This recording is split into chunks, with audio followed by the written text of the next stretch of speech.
Good morning. तर आज आहे संडे आणि सध्या एवढी थंडी पडली आहे ना, आता खूप थंडी लागत आहे. असं वाटतं की दिवसभर पांघरून घेऊन झोपूनच राहावं. पण आज अंशूला सुट्टी होती म्हणून म्हटलं थोडंसं सकाळी चालून येऊ. सकाळच्या वातावरणात चाललं ना, दिवस खूप असा भारी जातो आणि एक पॉझिटिव्ह एनर्जी राहते आपल्यामध्ये. तर चालून आल्यावर ना, आहोनी रीलमध्ये एक रेसिपी पाहिली होती आणि तीच बनव म्हणून माझ्या मागे लागले होते. म्हणून म्हटलं नाश्त्यासाठी बनवून घ्यावं तेच.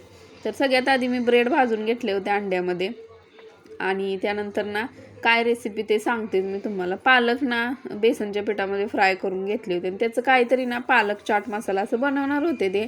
तर त्याच्यासाठी पुदिन्याची चटणी पण मी बनवून घेतली होती आणि तळलेली पालक घेतली, त्याच्यावर ना दही टाकलं आणि पुदिन्याची चटणी टाकून घेतली आणि केचप टाकला. त्यानंतर ना चाट मसाला थोडासा टाकला आणि वरून बारीक शेव टाकली. तर एवढी भन्नाट लागते ना ही रेसिपी.